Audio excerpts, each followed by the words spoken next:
Assalamualaikum warahmatullahi wabarakatuh. Kembali berjumpa dengan saya, Syamsul Umar, praktisi pertanian di channel Maraja Organik. Teman-teman semuanya, seperti yang kita sering dengar, yang dieluh-eluhkan oleh para produsen-produsen pupuk, khususnya di pupuk kimia, sering kita mendengar yang namanya pupuk untuk buah. Teman-teman, pengelompokan antara pupuk vegetatif dan pupuk generatif itu diberikan oleh para produsen-produsen. Kenapa? Agar mereka bisa memilah-milah dari unsur-unsur yang ingin dijualnya. Misalnya, kalium sendiri, terus misalnya fosfat sendiri, nitrat sendiri, kalsium sendiri, boron sendiri, zinc sendiri. Nah, kenapa itu dikelompok-kelompokkan seperti itu? Agar petani itu semakin banyak membeli jenis-jenis pupuk.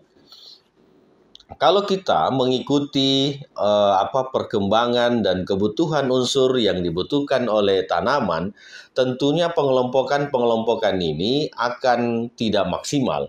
Kenapa? Kita contohkan misalnya di pupuk buah. Pupuk buah itu identik dengan kalium, fosfat, tambahan boron, tambahan kalsium. Unsur 4 ini, dari mulai tadi fosfat, kalium, boron, dan kalsium ini, masuk di dalam unsur hara makro dan mikro.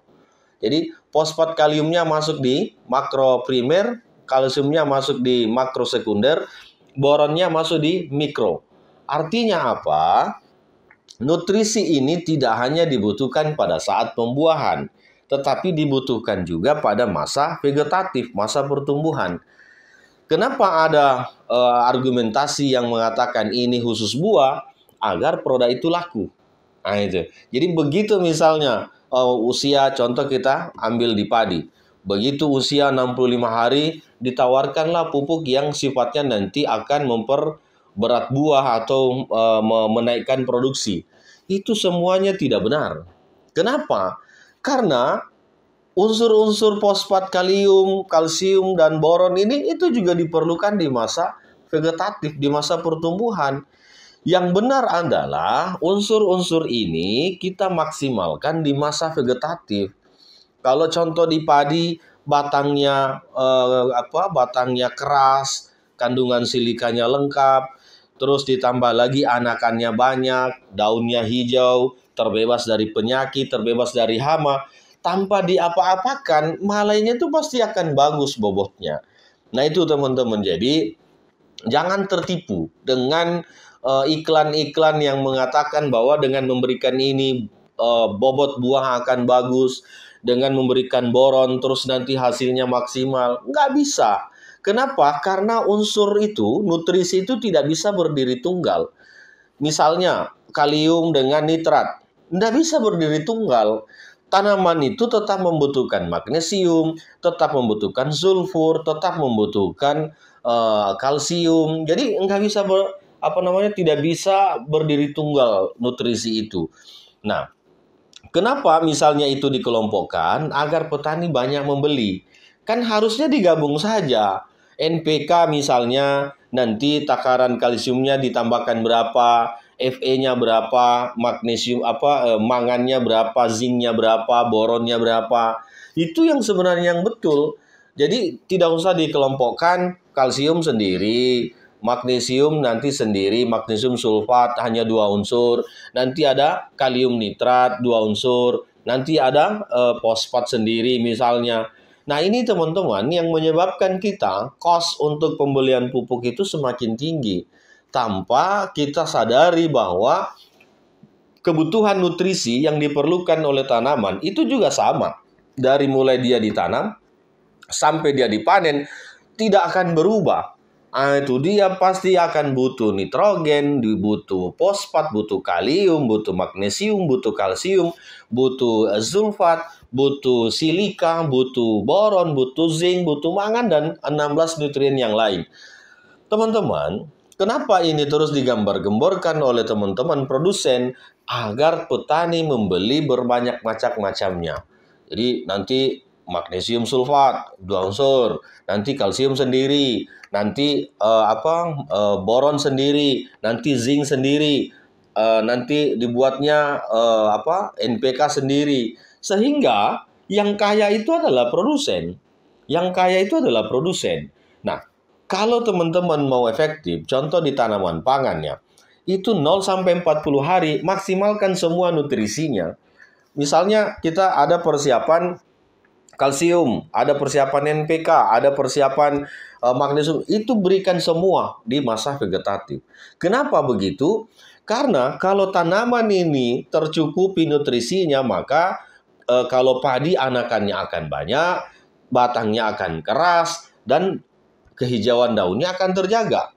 Kalau misalnya di cabai, batangnya akan kuat, nanti percabangannya banyak. Ketika percabangan banyak, maka tentu pada saat nanti mengeluarkan bunga akan maksimal.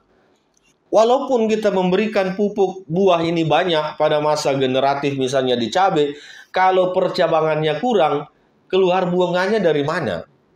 Jadi bunganya cabai itu kan di model V begini, nanti keluar bunga di sini di tengah-tengahnya. Nah, tapi kalau percabangannya ini kurang, lalu di mana dia akan keluar buah? Walaupun kita memberikan booster buah ini banyak segala macamnya, kalau di percabangannya kurang, tentu tidak akan maksimal. Nah, oleh karenanya, pemberian unsur itu diupayakan semuanya di masa vegetatif. Adapun tambahan-tambahan di masa generatif itu hanya untuk menghabiskan stok pupuk, bukan dasar untuk misalnya bobotnya buah itu bisa kita tingkatkan, tidak teman-teman. Jadi semua unsur yang diperlukan oleh tanaman itu harus seimbang. Misalnya kita membeli boron, boronnya terlalu tinggi sementara NPK-nya kurang, buah tidak akan maksimal karena boron itu tidak bisa berdiri sendiri. Misalnya kita membeli pupuk zinc, hanya pupuk zinc tok saja, sementara kecukupan magnesium, kalsium, sulfatnya rendah, tidak akan maksimal juga si zinc ini. Apalagi unsur-unsur ini adalah unsur-unsur mikro yang dibutuhkan oleh tanaman sangatlah kecil jumlahnya. Nah itu, jadi jangan terkecoh dengan iklan-iklan bahwa hanya dengan memakai boron terus bisa maksimal. Hanya dengan memakai tambahan zinc nanti buah semakin bagus. Itu tidak benar. Kenapa?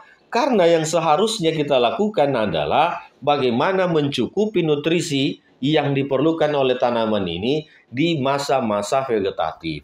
NPK itu penting. Kalsium, magnesium, sulfat itu penting. Fe atau besi, mangan, zinc, boron itu penting, tetapi jangan diberikan satu-satu.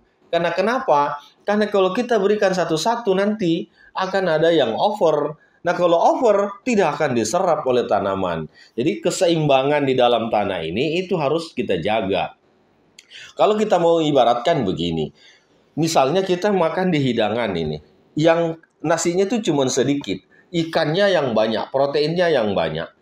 Sayurnya tidak ada, yang lain tidak ada. Artinya karbo yang dibutuhkan oleh tubuh ini terkurangi, tidak cukup gitu kan? Nah, olehnya menurut saya pengelompokan pupuk ini itu hanya akan memperkaya para produsen.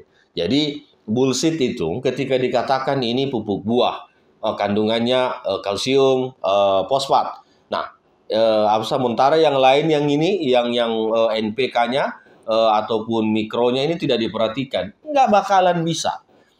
Buah itu sempurna ketika semua unsur yang diperlukan itu tercukupi.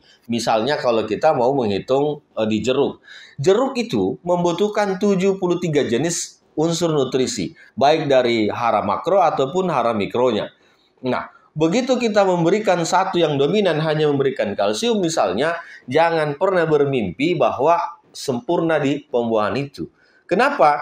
Karena yang mendukung terjadinya pembuahan ini ada banyak unsur yang lain. Bukan hanya kalsium, bukan hanya boron, seperti itu. Nah, teman-teman, yang sering kita lupa adalah bagaimana memberikan nutrisi yang sempurna pada tanaman kita. Nah, itu yang tadinya saya jelaskan bahwa kita kan kalau misalnya memupuk itu kebiasaannya hanya NPK. Tidak ada pemberian tambahan-tambahan yang lain. Tidak harus dengan unsur kimia sebenarnya teman-teman. Dengan unsur-unsur organik pun bisa. Kan banyak unsur-unsur yang organik itu. Contoh misalnya saya sebutkan lagi di garam. Garam itu 83 jenis. Jadi yang mikro-mikro ini, misalnya kayak mangan, zinc, boron, kobalt, dan lain-lain, ini bisa dikasih dari pemberian garam itu. Belum lagi di situ nanti ada besinya, ada aluminiumnya, ada nikelnya, dan segala macam. Bisa diberikan dari tambahan garam itu. Praktis murah, praktis efektif cara pengaplikasiannya, dan yang terpenting dia bisa melengkapi apa-apa yang menjadi kebutuhan dari tanaman itu. Nah, kalau dikatakan bahwa dengan menambahkan pupuk buah ini nanti hasilnya bobotnya bisa maksimal, belum tentu juga. Kenapa? Karena unsur itu tidak akan pernah berdiri sendiri. Unsur itu tidak mungkin bisa terserap secara maksimal kalau hanya unsur sendiri. Misalnya kalsium tok saja nggak bisa. Dia harus ada faktor-faktor lain. Nah, kenapa? Karena proses fotosintesis itu adanya di daun. Banyak yang mendukung ini proses fotosintesis ini. Misalnya dia membutuhkan sulfur, dia membutuhkan magnesium, dia membutuhkan kalium, dia membutuhkan nitrogen misalnya. Jadi kalau yang ditambahkan melengkapi adalah kalsium tok, nggak bisa, teman-teman. Jadi saya harapkan bahwa lebih cerdaslah di dalam menganalisa apa yang dibutuhkan oleh tanamannya. Tidak harus dengan kimia, unsur-unsur organik pun bisa. Sehingga begitu kita berbudidaya, tidak terpatok pada toko-toko. Apa yang dijual di toko, itu lagi yang kita beri. Apa yang nanti dijual di pengedar-pengedar itu lagi yang kita beli. Nah, teman-teman harus pahami bahwa semua unsur yang diperlukan oleh tanaman sebaiknya diberikan ke masa vegetatif, khusus untuk tanaman pangan dan hortikultura. Tapi kalau tanaman perkebunan, monggo kapan saja mau diberikan pupuknya itu tidak ada masalah. Karena apa? Karena dia usianya panjang. Nah, yang kita bahas tadi ini adalah pangan dan hortikultura karena usianya pendek. Jadi pemupukannya sebaiknya semuanya dilakukan di masa vegetatif atau masa pertumbuhan. Saya kira begitu teman-teman, lebih selektiflah dalam memilih pupuk karena yang rugi itu bukan produsen, bukan saya, bukan juga teman-teman PPL. Yang rugi itu nanti adalah teman-teman petani yang mengeluarkan uangnya tetapi hasilnya tidak maksimal. Begitu teman-teman, terima kasih. Assalamualaikum warahmatullahi wabarakatuh.